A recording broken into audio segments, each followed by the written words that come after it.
हिमाचल में मौसम विभाग का हाई अलर्ट है।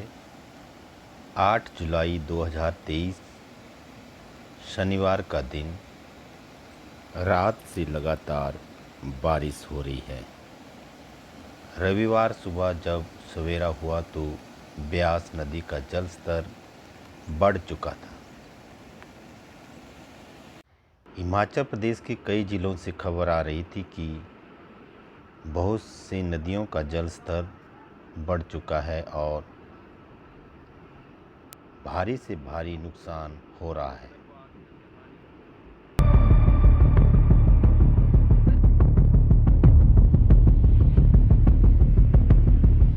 मैं इस समय NHPC नगवाई के ठीक सामने खड़ा हूँ और वहाँ से दृश्य ब्यास नदी का देखने लायक है। चारों ओर पानी ही पानी नजर आ रहा है।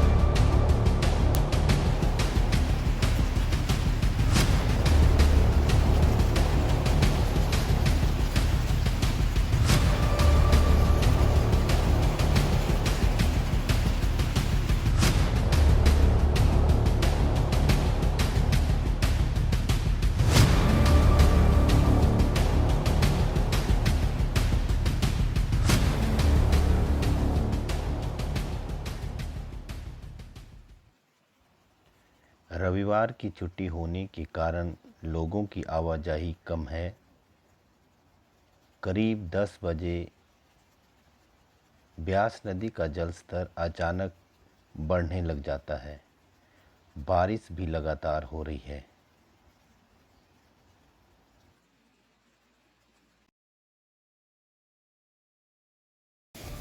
उधर SDRF की टीम नगवाई सरकारी हॉस्पिटल के नज़दीक हरकत में दिखाई देती है। सुनने में आया है कि ब्यास नदी के बीच टापू में कुछ नेपाली लोग फंस गए हैं।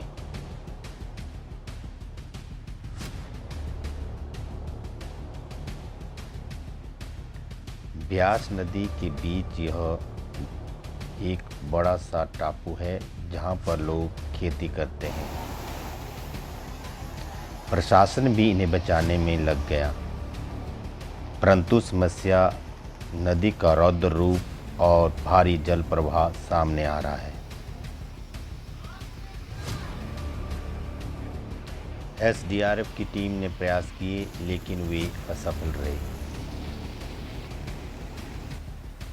लोगों में चिंता सताई जा रही है कि समय होते उन्हें बचाया नहीं गया तो वे पानी में बह सकते हैं।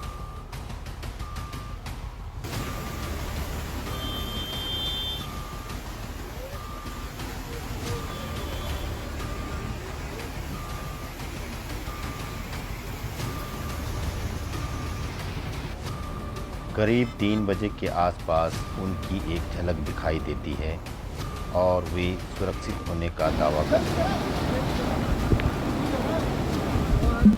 स्थानीय निवासी व कारगिल हीरो ब्रिगेडियर कुशाल ठाकुर ने भी प्रशासन से इन्हें बचाने की अपील की। The situation is very alarming. There is a threat to the lives of the people. 7 people who are stuck up in the island.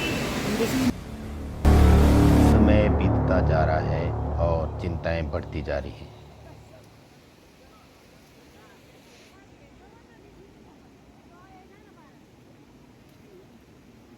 कोई 6 बजे के आसपास DC मंडी व CPS सुंदर ठाकुर NDRF की टीम को लेकर मौके पर पहुंचते हैं।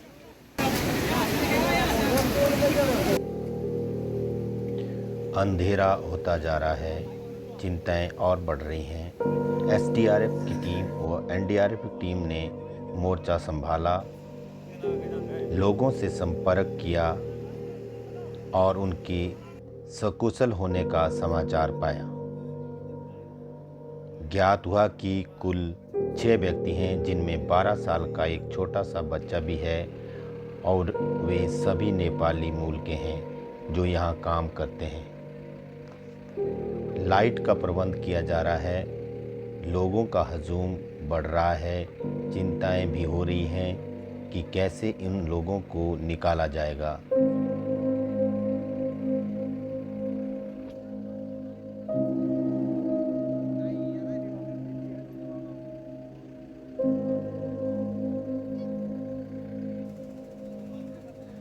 ब्यास नदी के जल स्तर में थोड़ी कमी आई है और उन लोगों में से एक, जिसका नाम विष्णु है, नदी के दूसरे किनारे पर सामने आता है।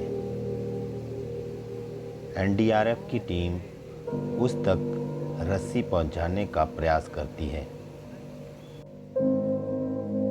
कई प्रयास की गए लेकिन सफल न हुए।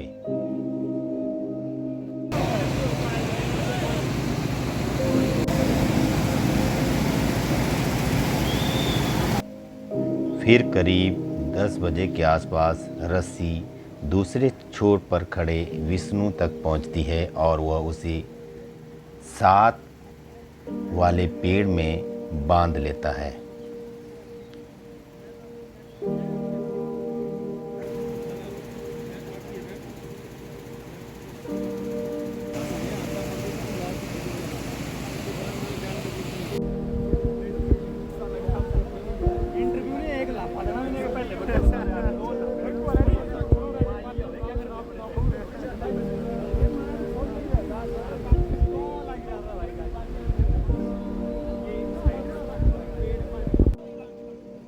एनडीआरएफ की टीम भी अपने काम में लग जाती है और एक जिप लाइन तैयार करती है।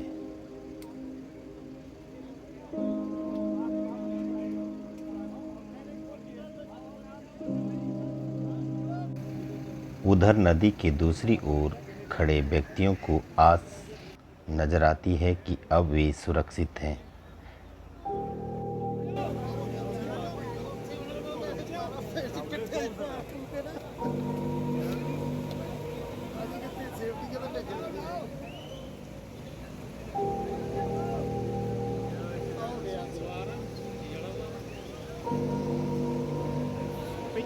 एनडीआरएफ का एक अधिकारी उस जिप लाइन से उन तक पहुंचता है।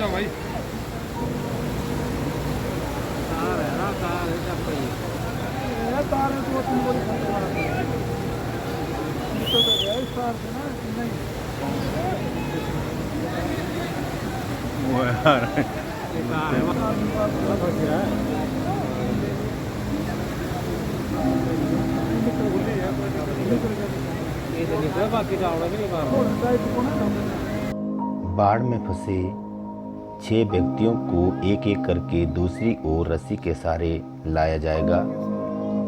कोशिश हुई लेकिन समस्या आ गई क्योंकि दूसरी ओर की रस्सी कम पड़ गई, जिस कारण वह किनारे पर नहीं आ सका और उसे वापस उसी स्थान ले जाया गया।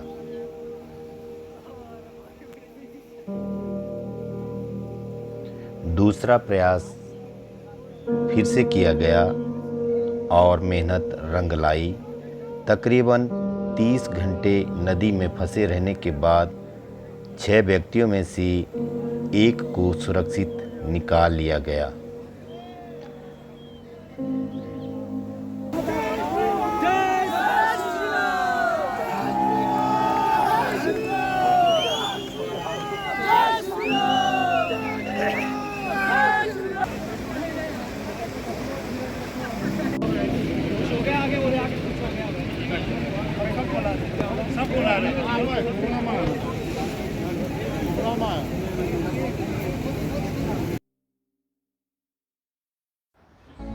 रात के 1 बज चुके हैं। अब एक एक करके सभी को सुरक्षित स्थान पर लाया जाएगा।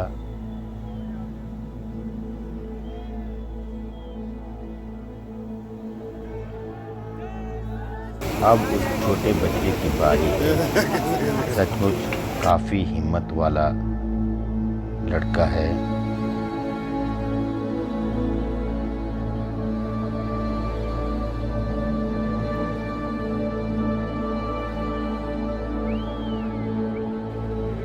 डीसी महोदय ने छोटे लड़के का हाल जाना।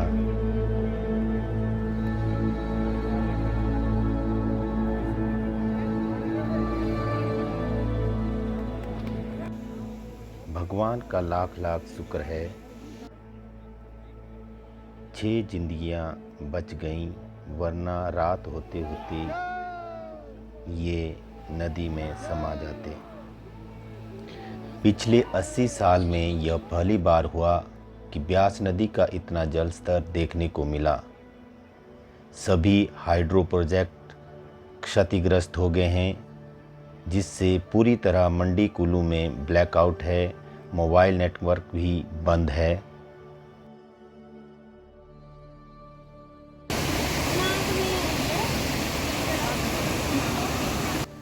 अगली सुबह ब्यास के जल स्तर में कमी नजर आई और नुकसान का मंजर दिखने लगा।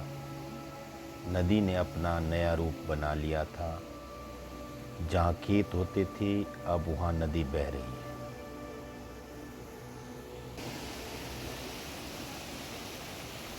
यही इस पोर्शन पर था।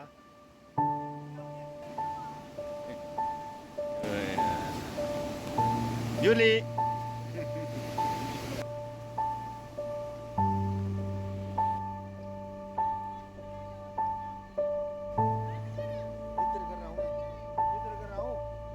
मैंने क्या करना था?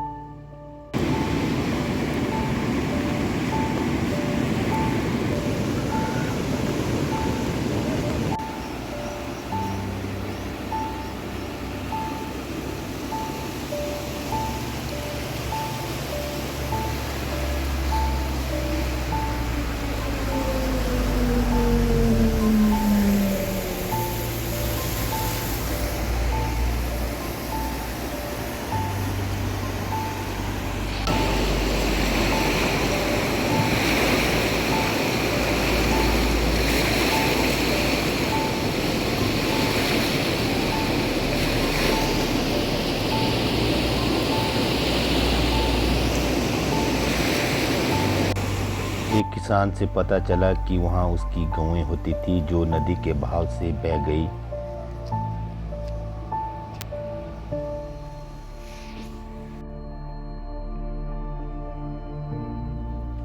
इन्होंने बताया कि वे इस नदी को एक लक्कड़ की बनी हुई पुलिया जिसे क्रॉस करके दूसरी ओर खेतों में काम करने के लिए जाते थे, जहाँ उनकी गैयां भी थीं।